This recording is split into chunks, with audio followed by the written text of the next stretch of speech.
मैं प्रबल सिंह राणावत एक बार फिर ऑनलाइन क्लासेस में आप सबका स्वागत करता हूं। नदियों के सेकंड पार्ट को लेकर आ रहा हूं दोस्तों। पहले वाले पार्ट में 60 प्रश्न, आज हम 61 से आगे लेंगे और करीब जो है 125 प्रश्न आज कंप्लीट हो जाएंगे। तो दोस्तों पहला प्रश्न है, भीमतल प्रपात किस नदी के किनारे पर बनता है? ये बूंदी में बनता है और ये मांगली नदी के किनारे। और परीक्षा का बड़ा प्रश्न दोस्तों, बहुत ही बार हब बन चुका है, तो इसको मोस्ट में डाल देना। 62वां प्रश्न, वन की आशा या वशिष्ठी नदी किस नदी को उपनाम है? ये दोस्तों बनास नदी के उपनाम है। 63वां प्रश्न, चंबल नदी पर राजस्थान का कौन सा जलप्रपात बनता है? ये चूलिया जलप्रपात बनता है चित्तौड़ भैसरोडगढ़ के पास में दोस्तों। 64वां प्रश्न, चूलिया जलप्रपात राजस्थान में किस स्थान पर बनता है? तो बात आ गई दोस्तों, भैसरोडगढ़ में बनता है दोस्तों, ठीक है ना। सॉरी दोस्तों, रावत भाटा में बनता है दोस्तों, ओके, ये रावत भाटा हो जाएगा प्रश्न। तो 64 दोस्तों मैं देख लेता हूँ। नहीं दोस्तों, भैसरोडगढ़ ही सही है, ठीक है ना दोस्तों, भैसरोडगढ़ ही सही है, ओके, मुंह से निकल गया था मेरे। अगला प्रश्न दोस्तों, 65वां प्रश्न, चूलिया जलप्रपात की कितनी ऊंचाई है? तो दोस्तों यहाँ पर देखना जो है वो आपके 18 मीटर हो जाएगा दोस्तों, ठीक है ना।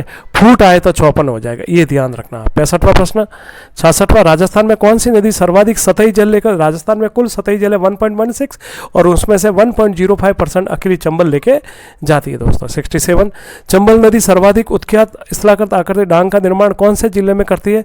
तो ये दोस्तों करौली हो जाएगा, ओके। 68, गागरोन किन दुर्ग किन नदियों के संगम पर है? काली सिंध और आओ का, ठीक है। मीठे साकी दरगाह दोस्तों ये भी काली सिंध और आहू पर, क्योंकि गागरोन नदी, गागरोन दुर्ग इन्हीं दो नदियों के किनारे संगम पर है और मीठे साकी दरगाह उसी के अंदर स्थित है। 70, मिलान करना, ये फिर मोस्ट हो जाएगा। काली सिंध बागली देवास से इसका उद्गम होता है, पार्वती सीहोर देवास से होता है, कुल्लू का गुना से होता है और आहू का सुसनौर होता है दोस्तों। अगर बहुत अच्छी तैयारी करें आप तो इनको जरूर याद, केवल यही चीज़ आपको याद रखनी है, इससे बाहर आपको याद नहीं रखना। अक्सर उद्गम पूछा, शेरगढ़ दुर्ग किस नदी के किनारे? दोस्तों ये 12 के अंदर है और परवन नदी के किनारे पर है। 72, मनोर थाना दुर्ग किन नदियों के संगम है? कालीखोड़ और परवन नदी के किनारे, ऑप्शन स राइट हो जाएगा। 73, भैसरोडगढ़ दुर्ग किन नदियों के संगम पर है? एक चंबल है, दूसरी बामनी है दोस्तों, तो ऑप्शन स राइट हो जाएगा। 74, काली सिंध पार्वती कुनो आहू किसकी सहायक नदी है? ये दोस्तों काली सिंध, ये पार्वती कुनो वगैरह ये जो है ये सारी की सारी चंबल नदी की सहायक नदियाँ दोस्तों, जो एमपी से आती है। बांडी, कालीसील, मानसी, डाई, मोरेल किसकी सहायक? ये सारी की सारी बनास नदी की सहायक नदियाँ, ऑप्शन अ राइट हो जाएगा। 76, माही का उद्गम किस जगह से होता है? तो माही का जो उद्गम है दोस्तों मेहद झील से होता है। 77, माही नदी का प्रवेश राजस्थान में किस जगह से होता है? खादू बांसवाड़ा से होता है दोस्तों, ओके। 78, कौन सी नदी कर्क रेखा को 2 बार काटती है? तो माही नदी बांसवाड़ा के अंदर 2 बार काटती है, क्योंकि ये यू आकार में चलती है। 79, सोम नदी का उद्गम स्थल कौन सा है? सोम नदी का उद्गम स्थल बीछा मेढ़ा की पहाड़ियाँ, उदयपुर है दोस्तों, ओके। अगला प्रश्न 80, सोम कागदर परियोजना किस नदी पर? यह सोम नदी के किनारे पर है और यह परियोजना उदयपुर के अंदर स्थित है दोस्तों। 81, जाखम नदी का उद्गम स्थल ये प्रतापगढ़ के अंदर है और प्रतापगढ़ के अंदर छोटी छादड़ी, ऑप्शन राइट हो जाएगा दोस्तों। 82, साबरमती का उद्गम स्थल कौन सा है? साबरमती का उद्गम स्थल गोगुंदा और जसवंतगढ़ की पहाड़ियाँ है दोस्तों। 83, गुजरात की गंगा और गांधी की गंगा, दोस्तों साबरमती हो जाएगा। 84, राजस्थान की वह कौन सी नदी जिसका उद्गम राजस्थान में और खंबात की खाड़ी में गिरते? ये दोस्तों हो जाएगा साबरमती। राजस्थान में उद्गम है और माई की, तो साबरमती। राजस्थान की वह कौन सी नदी जिसका उद्गम स्थल राजस्थान नहीं है और खंबात की खाड़ी में गिरती है? ये माही हो जाएगी दोस्तों, ओके, ये आप ध्यान रखना दोस्तों, ओके। अगला प्रश्न, राजस्थान सही बांध किस जिले में? सही बांध ये दोस्तों उदयपुर में स्थित है, ओके। 87, माही बजाज सागर परियोजना किस नदी पर है? माही पर ही है दोस्तों, राजस्थान का सबसे लंबा बांध परियोजना, सर्वाधिक विद्युत परियोजना। राजस्थान की कौन सी नदी उल्टे यू आकार में चलती है? ये माही जिले में चलती है और माही नदी है दोस्तों, बांसवाड़ा जिले में। चंबल, बनास और सीप नदियों का त्रिवेणी किस जगह? सवाई माधोपुर में बनता है, रामेश्वर नामक स्थान और राजस्थान का सबसे बड़ा त्रिवेणी है दोस्तों। सोम, माही, जाखम का त्रिवेणी किस जगह पर बनता है? डूंगरपुर में बनता है, डूंगरपुर के नवाटापुरा में बनता है और ये राजस्थान का दूसरा बड़ा त्रिवेणी है दोस्तों। खंडित शिवलिंग की पूजा कहीं वहीं होती है दोस्तों, ठीक है, वेणेश्वर में होती है खंडित शिवलिंग। डूंगरपुर बांसवाड़ा की सीमा कौन सी? ये माही नदी हो जाएगा दोस्तों। अगला, उदयपुर व डूंगरपुर की सीमा कौन? उदयपुर व डूंगरपुर की सीमा जो बनाती है वह सोम नदी बनाती है दोस्तों। सोम कमला अंबा परियोजना किस नदी पर है? सोम कमला अंबा परियोजना ये सोम नदी पर ही है और ये डूंगरपुर में स्थित है दोस्तों। बोहरा संप्रदाय की फखरुद्दीन की दरगाह किस नदी पर है? माही नदी पर है दोस्तों, डूंगरपुर के अंदर।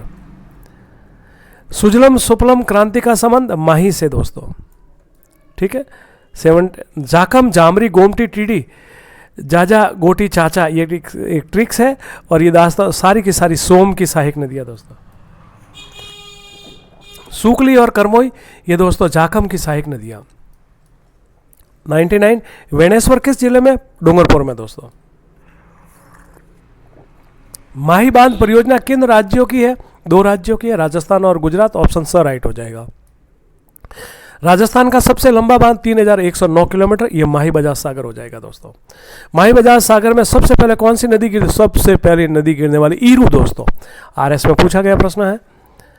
पश्चिमी बनास का उद्गम स्थल, पश्चिमी बनास देखना, एक बनास है वो कमनौर की पहाड़ियों से और ये पश्चिमी बनास है, तो ये नया सानवाड़ा सिरोही से हो जाएगा दोस्तों। किस बांध में सुरंग बनाकर उसका जल जवई में लाया जाएगा दोस्तों? सही बांध का 7 किलोमीटर है दोस्तों ये। अहमदाबाद व गांधीनगर किस नदी के दोस्तों? ये साबरमती नदी के किनारे पर है दोस्तों। वेतरक वाकल हथमती मेसवा सही ये किसकी सहायक नदियाँ? ये सब की सब साबरमती की सहायक नदियाँ दोस्तों। आदिवासियों का अर्ध कुंभ मेला किस नदी के किनारे? माही नदी के किनारे पर, माघ महीने में पूर्णिमा में। लूनी नदी राजस्थान के कितना जिला? चंबलू, ये फिर 6 हो जाएगा। चंबल 6, बनास 6 और लूनी नदी 6। 109 मिलान, ये महत्वपूर्ण दोस्तों। लूनी नदी का जो उद्गम है ये आपकी नाग की पहाड़ियाँ अजमेर से, जवाई का गोरिया पाली से, जोजुड़ू का पाडलू नागौर से, सही का पदराड़ा उदयपुर से दोस्तों। ये महत्वपूर्ण, इसको याद रखना। 110 गोडवाड़ बेसिन किस नदी का? लूनी का दोस्तों। महत्वपूर्ण प्रश्न, फिर इंपॉर्टेंट प्रश्न। जब पुष्कर में बरसात होती है तो बाढ़ कहाँ पर आती है? ये बालोतरा बाड़मेर में आती है दोस्तों। वेरी मोस्ट, कई बार परीक्षा का हिस्सा बन चुका है। 112 लूनी नदी का पानी किस स्थान के बाद खारा हो जाता? बालोतरा बाड़मेर के बाद दोस्तों। 113 निम्नलिखित में से कौन सा शहर लूनी नदी के पेटे में स्थित है, इस कारण वहां का बाढ़ आती है? बालोतरा में आती है दोस्तों। ये तीनों प्रश्न पूछे गए दोस्तों। 114 अफवाह की दृष्टि से लूनी नदी 10.41 दोस्तों प्रतिशत जल लेकर जाती है। 115 लूनी नदी किस में गिरती है? ये कच्छ के रण में गिरती है। कच्छ की खाड़ी भी है, ध्यान रखना दोस्तों, लेकिन कच्छ के रण में गिरती है। 116 कालिदास ने किस नदी को अंत सलीला कहा था? लूनी नदी। अभिज्ञान शाकुंतलम जो इसका जो नाटक है ये पुष्कर में इसी नदी के तट पर लिखा गया था, उद्गम स्थल पर। मारवाड़ का अमृत सरोवर जवाई बांध किस जिले में? पाली जिले में स्थित है दोस्तों। 118 लूनी नदी की एकमात्र सहायक नदी जो दाहिनी ओर से लूनी में गिरती है वह है दोस्तों जोजड़ी नदी। वेरी मोस्ट इंपॉर्टेंट प्रश्न। 119 लूनी नदी का राजस्थान में कुल लंबाई कितनी है? देखना, जो इसकी जो लूनी नदी की कुल लंबाई है वो 495, लेकिन राजस्थान में जो इसकी लंबाई है वो 330 किलोमीटर। यहाँ पर राजस्थान में कुल कितनी? तो वो 330 हो जाएगा, ठीक है ना। ये इसकी कुल लंबाई है। 120 लूनी नदी की अंतिम बार किस जिले से बहती हुई कच्छ के रण में गिरती है? लूनी नदी अंतिम बार अपने माइंड में बाड़मेर रहता, बाड़मेर नहीं, जालोर, और इसीलिए ये प्रश्न आरएस के प्रीलिम्स में कई बार पूछा गया। कौन सी नदी नेहड़ या दलदली क्षेत्र का निर्माण करती है? वह दोस्तों लूनी। ये मेरा आखिरी प्रश्न था दोस्तों। मैंने कहा था कि मैं कम से कम जो है 120 प्रश्न लेके आ रहा हूँ। अगर मेरी क्लास बहुत अच्छी लगे तो लाइक, शेयर एंड सब्सक्राइब निश्चित रूप से करें दोस्तों। धन्यवाद।